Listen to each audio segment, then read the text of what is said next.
Hello friends, இந்த வீடியோவில் இன்றைக்கி என்ன பார்க்க போகிறோம் அப்படின்னு பார்த்தீங்கன்னா, டிஎன்டெட் பேப்பர் 1 நியமன தேர்வுக்கான மேக்ஸ் கொஷின் தான் பார்க்க போகிறோம். வாங்க பார்க்கலாம். கொடுக்கப்பட்டுள்ள படத்தின் சுற்றளவு காண்க. இந்த படம் கொடுத்துருக்காங்க இல்லையா, அதனுடைய சுற்றளவு கேட்டிருக்காங்க. அதில் ஒரே ஒரு நம்பர் மட்டும் கொடுத்துருக்காங்க. என்னென்னா 3.5 சென்டிமீட்டர்னு கொடுத்துருக்காங்க இல்லையா. இது என்ன அப்படின்னா ஆரம் தான். ஓகேங்களா.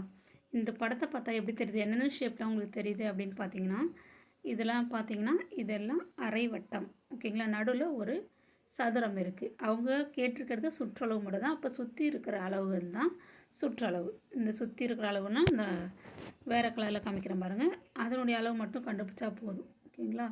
உள்ளே இருக்க நீங்கள் சதுரத்துக்கு நீங்கள் போக வேணாம். இந்த 4 அரை வட்டங்கள் இருக்குது. ஓகேங்களா. இது அரை வட்டத்தில் இங்கேருந்து இது வரைக்கும் உள்ள கொடுத்துருக்கிறது என்ன அப்படின்னா ஆரம் தான். அது நடு மைய புள்ளியிலேருந்து விளிம்பு வரை உள்ள தொலைவு ஆரம் தான். எந்த பக்கத்தில் இருந்தாலும், எந்த பக்கம் இருந்தாலும், இதுவும் இருந்தாலும் உங்களுக்கு 3.5 தான். அதே மாதிரி தான் ஒவ்வொன்றுக்கும் உள்ள ஆரமும் 3.5 தான். எல்லாமே வந்து சமமாக இருக்குது. ஓகேங்களா. இப்போ ஃபார்முலா யூஸ் பண்ணி இந்த சமம் வந்து நம்ம ஆன்சர் பண்ணலாம். அரை வட்டத்தின் சுற்றளவு ஃபார்முலா என்ன அப்படின்னா r × பை + 2 இதான் வந்து ஃபார்முலா.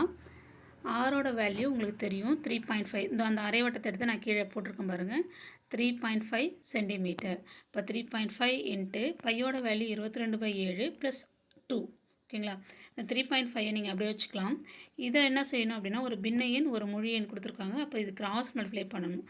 7 2ஆல் பெருக்கணும். 7 2 14 பெருக்கிட்டு மேலே 22 கூட கூட்டிக்கணும். 7 2 14, 14 கூட 22 கூட்டணும் அப்படின்னா 36. 36 கீழே டிவைடில் என்ன இருக்குது 7, அதை அப்படியே போட்டுக்கணும். இப்போ 3.5 7ஆல் நீங்கள் அடிச்சிங்கன்னா என்ன கிடைக்கும் அப்படின்னா 0.5.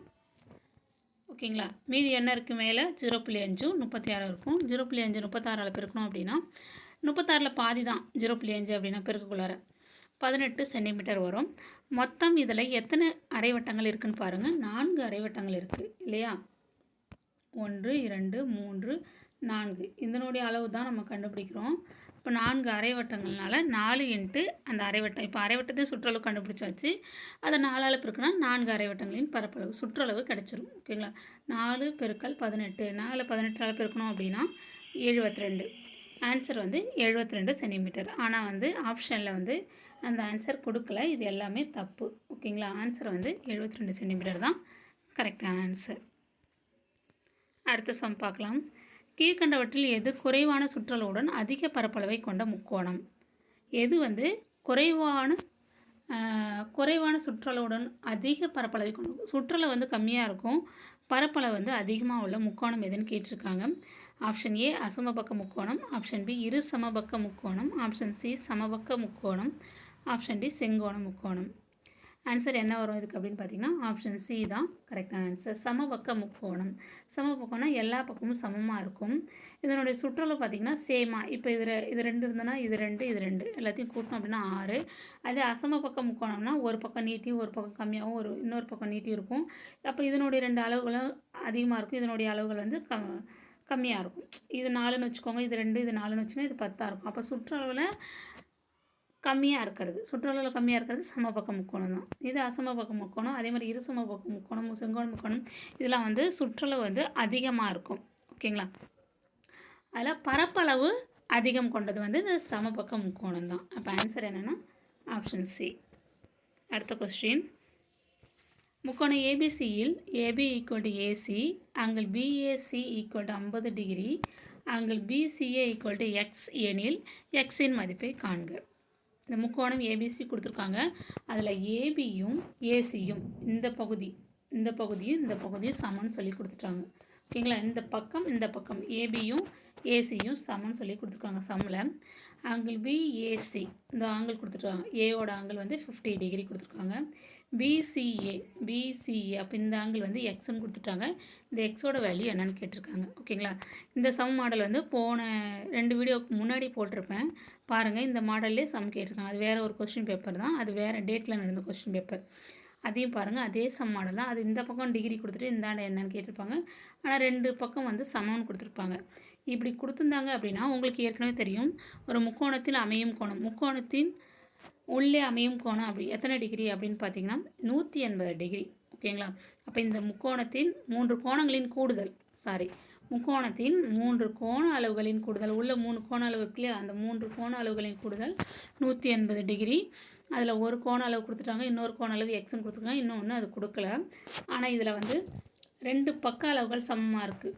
அப்படி இருந்துச்சு அப்படின்னா அதுக்கு எதிர் உள்ள கோணங்கள் ரெண்டும் சமமாக இருக்கும். ஓகேங்களா? இந்த 2 அளவுகள் வந்து சமமாக இருக்கும். இந்த பக்கமும் சமமாக இருக்கும், இந்த பக்கமும் சமமாக இருக்கும். ஏன்னா இதுக்கு எதிரே உள்ள கோணம் இது, இதுக்கு எதிரே உள்ள கோணம் இது. இப்போ 2 அளவும் சமமாக இருக்கும். இப்போ ஒரு அளவு தெரிஞ்சிச்சு 50ன்னு. இப்போ 180ல் 50 மைனஸ் பண்ணணும். ஏன்னா முக்கோணத்தின் 3 கோணங்களின் கூடுதல் 150. அதில் 50 மைனஸ் பண்ணிட்டோம் அப்படின்னா மீதி எவ்வளோ இருக்கும்? 130 இருக்கும். ஓகேங்களா? அப்போ இந்த 130 இது ரெண்டும் சம அளவு உள்ள கோணங்கள்னு சொல்லியாச்சு. அப்போ 130 2ஆக பிரித்தோன்னா ரெண்டும் சமமாக வந்துடும். அதை பற்றி தான் நம்ம கீழே பார்க்க போகிறோம் பாருங்கள். அது எப்படி போடுறதுன்னு கீழே போட்டுருக்க பாருங்கள். இரு பக்க அளவுகள் சமம். AB equal to AC. அப்போ அங்கே ஏபிசியும் அங்கே ஏசிபியும் எக்ஸுன்னு நம்ம அங்கே சொல்லியிருக்காங்க. அப்போ இது எக்ஸுனா இதுவும் எக்ஸ் தான். இப்போ ஒரு முக்கோணத்தின் 3 கோணங்களின் கூடுதல் 180 டிகிரி. அதில் ஒரு கோண அளவு கொடுத்துட்டாங்க. அப்போ மற்ற 2 கோண அளவுகளும் சமம்னால ரெண்டுமே எக்ஸ் டிகிரின்னு நான் எடுத்துட்டேன். அது வந்து 180க்கு ஈக்குவல் பண்ணணும். அப்போ 50 2x இருக்கனால 2x degree equal to 180 degree. 50 அந்த பக்கம் கொண்டு போயினா மைனஸ் 50 டிகிரி. அப்போ 2x ஈக்குவல் டு 180லேருந்து 50 மைனஸ் பண்ணோம்னா 130 டிகிரி. இப்போ நம்ம எக்ஸ் டிகிரி எக்ஸோட வேல்யூ என்னென்னா இந்த 2 இந்த பக்கம் டிவைடில் வந்துடும். 130 டிவைடட் பை 2. அப்போ 130 2ஆல் வகுத்தோம் அப்படின்னா 65 டிகிரி. அப்போ ஒரு பக்க அளவு 65 டிகிரி. அப்போ இன்னொரு பக்க அளவும் 65 டிகிரி. இது வந்து 65 டிகிரி. இதுவும் சேம் தானே நம்ம சொல்லியிருக்கோம். அப்போ சமபக்க முக்கோணம்னா 2 பக்க அளவுகளும் சமமாக இருக்கும். இப்போ இதுவும் 65 டிகிரி, இதுவும் 65 டிகிரி. ரெண்டுத்தையும் கூட்டணும் அப்படின்னா 130. ஏற்கனவே ஒரு 150 இருக்குது, ரெண்டுத்தையும் ஆட் பண்ணோன்னா 180 நம்மளுக்கு கணக்குக்கு வந்துடும். ஓகேங்களா? அப்போ ஆன்சர் என்னென்னா 65 டிகிரி தான். அது ஆப்ஷனில் எங்கே இருக்குன்னு பாருங்கள். ஆப்ஷன் பியில் இருக்குது. ஆப்ஷன் பி தான் கரெக்டான ஆன்சர். இந்த 3 சம்மில் ஏதாவது டவுட் இருந்ததுன்னா கமெண்ட்ஸில் தெரிவிங்க. இந்த வீடியோ உங்களுக்கு பயனுள்ளதாக இருக்கும்னு நான் நம்புகிறேன். Thank you friends.